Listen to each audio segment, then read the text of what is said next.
सभी को नमस्कार। आप सभी का स्टडी एट होम चैनल पर स्वागत है। आज हम इस वीडियो में लेकर आए हैं एक्सरसाइज 15.1 यानी जो एनसीईआरटी क्लास 10th का चैप्टर नंबर 15 है प्रोबेबिलिटी, उसकी एक्सरसाइज 15.1 को आज हम इस वीडियो में समझेंगे। इससे पहले की वीडियो जो है उसमें मैं इस एक्सरसाइज का जो बेसिक कॉन्सेप्ट है प्रायिकता का, प्रोबेबिलिटी का, वो समझा चुका हूँ और साथ ही इसके जो एग्जाम्पल हैं वो भी मैं आपको समझा चुका हूँ। तो जिन्होंने उन वीडियोज़ को नहीं देखा है वो सबसे पहले उन वीडियोज़ को देखें। प्लेलिस्ट में जाकर आप देख सकते हैं चैनल की। इसके लिए आपको चैनल को सब्सक्राइब करना पड़ेगा और बेल आइकन को प्रेस करना पड़ेगा, ठीक है। तो सबसे पहले सभी लोग चैनल को सब्सक्राइब कर दीजिए जिन्होंने अभी तक नहीं किया है, और आइए शुरू करते हैं।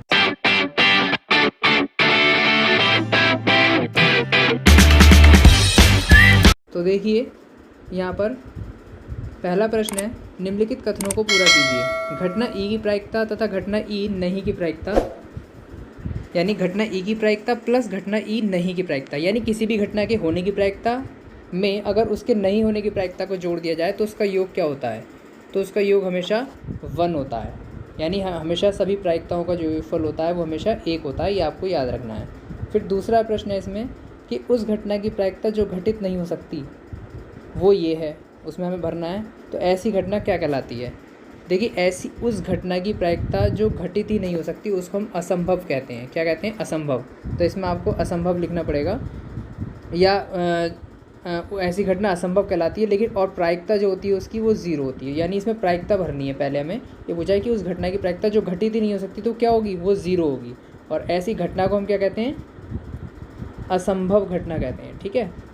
तो इसमें आप असंभव लिख सकते हैं। अब देखिए, ये तो मैंने आपको लिख कर दिखा दिया, इसको हम यहाँ पर 0 भर देते हैं फ़िलहाल। दूसरा प्रश्न हो गया, पहला हो गया। तीसरा प्रश्न है, उस घटना की प्रायिकता जिसका घटित होना निश्चित है वो क्या होती है? जिसका घटित होना निश्चित है उसकी प्रायिकता 1 होती है, और ऐसी घटना फिर आपकी निश्चित घटना कहलाती है, ठीक है। इसमें आप निश्चित भरेंगे। फिर चौथा रिक्त स्थान है, किसी प्रयोग की सभी प्रारंभिक घटनाओं की प्रायिकताओं का योग हमेशा 1 होता है, इसमें आपको 1 भरना है। फिर पाँचवा प्रश्न है कि किसी घटना की प्रायिकता किस अंक से बड़ी या उसके बराबर होती है? तो इसके लिए आप लिख सकते हैं 0। 0 से बड़ी या फिर उसके बराबर होती है, और हमेशा 1 से छोटी या फिर उसके बराबर होती है। तो ये जो रिक्त स्थान है इस तरीके से इसमें भरे जाएंगे। आई होप आपको सबको समझ में आ गए होंगे। अब देखिए, जिसमें दूसरा प्रश्न है कि निम्नलिखित प्रयोगों में से किन किन प्रयोगों के परिणाम समप्रायिक हैं, स्पष्ट कीजिए। यानी किन किन परिणामों की समान होने की प्रायिकता है वो आपको स्पष्ट करना है। तो जैसे पहला है इसमें कि एक ड्राइवर कार को चलाने का प्रयत्न करता है, कार चलना प्रारंभ हो जाती है क्या, या कार चलना प्रारंभ नहीं होती है। तो क्या इसमें समानता है या नहीं है सारे परिणामों में? देखिए, इसमें क्या होता है कि कार का चलना या न चलना कई फैक्टरों पर डिपेंड करता है। जैसे कार में तेल कितना है, कार का माइलेज कितना है, बहुत सारी चीज़ें होती हैं, उस पर डिपेंड करता है। ड्राइवर पे भी डिपेंड करता है, कार की क्वालिटी पे भी डिपेंड करता है। इसलिए इसमें सभी चीज़ें जो हैं प्रारंभ होगी या नहीं होगी, ये समान, इसमें जो है दोनों में समानता नहीं है, यानी ये घटना समप्रायिक नहीं है। अब देखिए, ऐसे ही कुछ प्रश्न और भी हैं।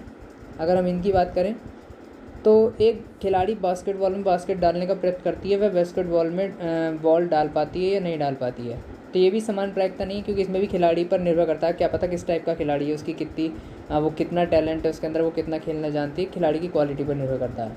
फिर तीसरा, एक सत्य असत्य का प्रश्न का अनुमान लगाया जाता है, उत्तर सही है या गलत है।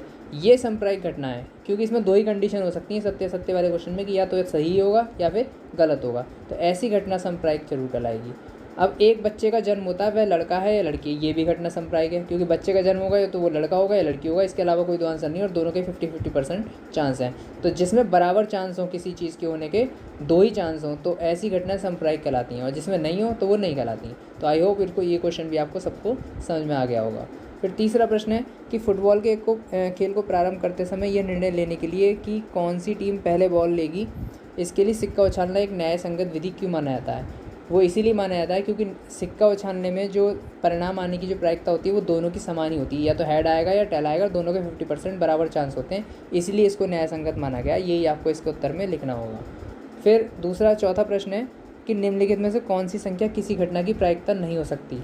तो इसमें देखिए, प्रायिकता कभी भी निगेटिव नहीं होती है, हमेशा पॉजिटिव होती है, इसलिए बी वाला आंसर इसका सही होगा। यानी ये वाली जो है 1 - के 1.5, ये किसी भी संख्या की प्रायिकता नहीं हो सकती, ठीक है। अब अगला प्रश्न है 5वां कि यदि पी का मान 0.05 है तो ई नहीं की प्रायिकता क्या होगी।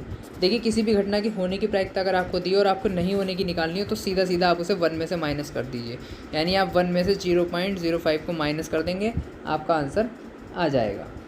अब देखते हैं आगे। देखिए अब हम इसमें देखेंगे क्वेश्चन नंबर 6।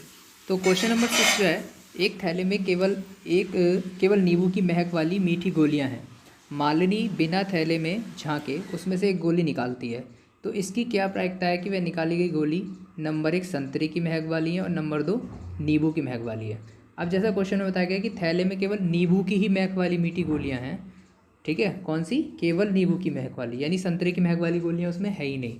अब मालिनी क्या करती है, बिना थैले में झाँके उसमें से एक गोली निकालती है, तो हमें इस बात की प्रायिकता निकालनी है कि नंबर 1 निकाली गई गोली संतरे की महक वाली है।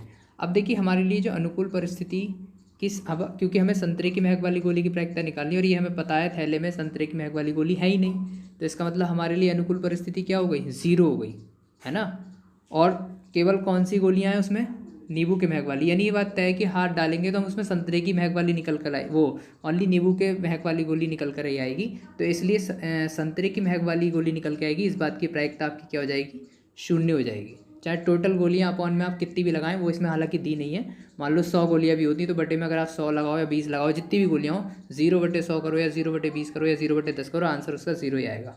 फिर दूसरा उसमें पूछा है कि नींबू की महक वाली, तो क्योंकि सारी अगर मान लो उसमें 20 गोलियां होंगी तो आपके लिए अनुकूल परिस्थिति 20 ही हो जाएंगी, और टोटल गोलियां भी बटे में आप 20 ही लगाओगे, जो हम यही तो करते हैं प्रायिकता निकालने के लिए, ऊपर अनुकूल परिस्थिति और नीचे टोटल परिस्थिति लगाते हैं। तो अगर आप नींबू की गोली की महक की प्रायिकता निकाल रहे हो और नींबू की गोली ही आपको नींबू की गोलियां ही उस पूरे थैले में भरी हुई हैं, तो मान लो अगर 20 गोलियां भी पूरी नींबू की भरी हुई हैं तो इसका मतलब ये हो गया कि 20/20 आ जाएगी। अगर 100 होंगी तो 100/100 आ जाएगी, क्योंकि तब आप अनुकूल परिस्थिति आपके लिए 100 हो जाएंगी और टोटल गोली आपकी 100 हो जाएंगी। यानी उस कंडीशन में चाहे 20/20 करो या 100/100 या 10/10 या 15/15, मतलब जितनी भी गोली आप एक्सेप्ट करो उसमें थैले के अंदर, तो उतनी ही आप ऊपर लगाओगे उतनी ही नीचे लगाओगे, और जब आप डिवाइड करोगे तो आंसर आपका क्या आ जाएगा, 1। तो ऐसी कंडीशन में नींबू की महक वाली गोली की जो प्रायिकता आ जाएगी वो 1 आ जाएगी, ठीक है। अब देखते हैं next question. Let's see the question number 7। यह दिया हुआ है कि 3 विद्यार्थियों के एक समूह में से 2 विद्यार्थी के जन्मदिन एक ही दिन ना होने की प्रायिकता 0.992 है। 3 विद्यार्थी हैं आपके पास टोटल, और 2 विद्यार्थियों के जन्मदिन, मतलब 3 में से कोई से भी 2 ले लें, चाहे पहला दूसरा या दूसरा तीसरा या पहला तीसरा, उनमें ये बात तय है कि उन 2 विद्यार्थियों के जन्मदिन एक ही दिन नहीं होंगे, इस बात की प्रायिकता इतनी है। तो इसकी क्या प्रायिकता है कि इन 2 विद्यार्थियों के जन्मदिन एक दिन हो, तो यानी आपकी ना होने की प्रायिकता दे रखी, ना होने की प्रायिकता को हम PE बार, ऊपर बार लगा देते हैं, इससे रिप्रेजेंट करते हैं, यानी PE बार की वैल्यू आपको 0.992 दी है और आपको क्या निकालना है, PE निकालना है। तो मैंने फॉर्मूला बताया था कि अगर आपको किसी घटना के होने की प्रायिकता निकालनी है तो 1 में से आप उसके ना होने की घटा दो, यानी 1 - PE बार कर दो, यानी अगर आप 1 में से माइनस कर दोगे 0.992 तो आपका आंसर आ जाएगा। अब जब इसको आप घटाएंगे तो आप पॉइंट ला के 3 0 बढ़ाने पड़ेंगे 1 के आगे, फिर आप माइनस करोगे तो 2.5 लोगे, 10 में से 2 जाएंगे तो आपके 8 बचेंगे, 9 में से 9 जाएगा 0 बचेगा, फिर 9 में से 9 जाएगा आपका जो है 0 बचेगा, तो यानी कि 0.008 जो है आपका इसका आंसर आ जाएगा। ये आपकी 2 विद्यार्थियों के जन्मदिन एक ही दिन होंगे, इस बात की प्रायिकता आ जाएगी। आई होप सबको ये इतना समझ में आ गया होगा। अब आइए देखते हैं नेक्स्ट क्वेश्चन। देखिए जो क्वेश्चन नंबर 8 है उसमें कहा है कि एक थैले में 3 लाल और 5 काली गेंदें हैं, यानी टोटल गेंदें कितनी हो गई, 8, यानी आपके लिए टोटल परिस्थिति 8 हो गई। इसमें 3 लाल है 5 काली हैं। इस थैले में से एक गेंद यदृच्छया एट रेंडमली मतलब निकाली जाती है, अचानक कोई सी भी गेंद बिना देखे, तो इस बात की प्रायिकता क्या होगी कि आपकी गेंद लाल हो। तो देखिए लाल हो, इसके लिए आपके लिए लाल गेंद की प्रायिकता निकालनी है, इसका मतलब आपके लिए अनुकूल परिस्थिति जो हो गई वो 3 लाल गेंदें होंगी।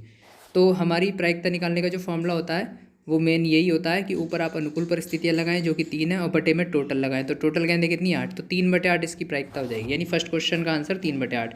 और लाल नहीं हो तो इसका मतलब वो नीली होनी चाहिए, तो सॉरी काली होनी चाहिए, तो काली गेंदें कितनी है 5, तो ऊपर 5 लगा देंगे बटे में 8, तो इसकी प्रायिकता 5/8 आ जाएगी। आप ये भी कर सकते थे कि 1 में से इस वाली को माइनस कर देते, तब भी ये वाला आंसर आ जाता। अब आइए देखते हैं आपका नेक्स्ट क्वेश्चन। Question number 9। एक डिब्बे में 5 लाल कंचे हैं, 8 सफ़ेद कंचे हैं और 4 हरे कंचे हैं। इस बार 3 तरीके की चीज़ें आपको दी हुई हैं, लाल सफ़ेद और हरे, 3 प्रकार के कंचे हैं, 5 8 और 4, टोटल कितने हो गए 5 और 8 13 4 17, टोटल परिस्थितियाँ आपकी 17 हो गई। इस डिब्बे में से एक कंचा निकाला जाता है यदृच्छया वो या रैंडमली, तो इसकी प्रायिकता क्या होगी? कंचा एक बार लाल है, तो लाल है तो ऊपर लाल वालों की संख्या लगा दीजिए 5 और बटे में आपका 17 आ जाएगा। यानी फर्स्ट क्वेश्चन का आंसर आपका 5/17 हो गया। फिर सफ़ेद निकालनी है तो ऊपर सफ़ेद की संख्या लगा दीजिए 8 बटे में, तब भी 17 रहेगा। नीचे तो टोटल परिस्थिति लगनी है। और तीसरे में कहा है कि हरा नहीं है। हरा नहीं है का इसका मतलब फिर वो लाल भी हो सकता है सफ़ेद भी, तो आपको लाल और सफ़ेद दोनों मिला के लगाने पड़ेंगे, क्योंकि जब हरा नहीं तो इसका मतलब वो लाल भी आ सकता है सफ़ेद भी, तो आपके लिए दोनों ही अनुकूल परिस्थिति हो जाएंगी लाल और सफ़ेद को मिलाकर। तो 5 और 8 कितने हो जाएंगे? 13। 5 लाल है ना और 8 सफ़ेद है, तो 5 और 8 13 बटे में 17, यानी 13/17 आपकी इस बात की प्रायिकता होगी कि वो हरा नहीं है। हरा नहीं है मतलब वो लाल या सफ़ेद दोनों ही हो सकता है, ये बात ध्यान रखनी है। तो इस तरीके से आपको क्वेश्चन 9 भी समझ में आ गया। अब आइए देखते हैं क्वेश्चन नंबर 10। क्वेश्चन नंबर 10 को अगर हम देखें तो एक पिग्गी बैंक है, यानी छोटा सा बैंक है जिसमें 50 पैसे के तो कितने सिक्के हैं? 100 सिक्के हैं 50 पैसे के, ठीक है। और 1 रुपये के कितने हैं? 50 सिक्के। और 2 रुपये के कितने हैं? 2 रुपये के हैं 20 सिक्के। और 5 पैसे के कितने हैं? 10। तो यदि पिग्गी बैंक को हिलाकर उल्टा करने पर कोई सिक्का गिरे, यानी जैसे गुल्लक होती है पिग्गी बैंक, आप उसे समझिए, तो कोई एक उसको हिला लिया, खूब अच्छे से मिक्स कर लिया और उसको गिराकर उल्टा करके जब उसमें से एक सिक्का मान लीजिए गिरता है, तो उसके सिक्का गिरने की जो प्रायिकता जो परिणाम है वो समप्रायिक है, यानी सबकी समान संभावना है, कोई भी सिक्का गिर सकता है, सबकी बराबर प्रोबेबिलिटी है। तो आपकी इस बात की क्या प्रायिकता है कि गिरा हुआ सिक्का 50 पैसे का होगा। तो पहले तो आप क्या कर लीजिए, टोटल सिक्के कितने वो काउंट कर लीजिए। देखिए 50 पैसे के 100 सिक्के थे, 1 रुपये के 50 थे, 50 सिक्के थे, 2 रुपये के 20 थे, 5 रुपये के 10 सिक्के थे। तो आप सबको काउंट कर लीजिए। देखिए 100 और 50 150 और 20 170 और 10 180, यानी टोटल सिक्के इसमें 180 हैं। यानी टोटल परिस्थिति आपकी 180 हुई, जो आप अपॉन में लगाओगे और ऊपर लगाओगे आप उसकी संख्या जिसकी आपको प्रायिकता निकालनी है। आपको 50 पैसे की निकालनी है, 50 पैसे के कितने हैं सिक्के? 100, तो आप ऊपर 100 लगाओगे। 0 से 0 कैंसिल, 2 पंजे 10 और 2 नहीं 18, यानी 5/9 इसकी प्रायिकता आ जाएगी कि सिक्का 50 पैसे का होगा। अब इस बात की निकालनी कि 5 रुपये का नहीं होगा, यानी 5 रुपये का छोड़ के बाकी सबके लगाने हैं। यानी 50 पैसे के 100 भी लगाने पड़ेंगे, 1 रुपये के 50 भी लगाने पड़ेंगे और 2 रुपये के 20 भी। तो 100 और 50 150 और 20 170, तो आप ऊपर 170 लगाओगे और बटे में 180। 0 से 0 कैंसिल, 17/18 इसकी प्रायिकता आ जाएगी कि 5 रुपये का वो सिक्का नहीं होगा।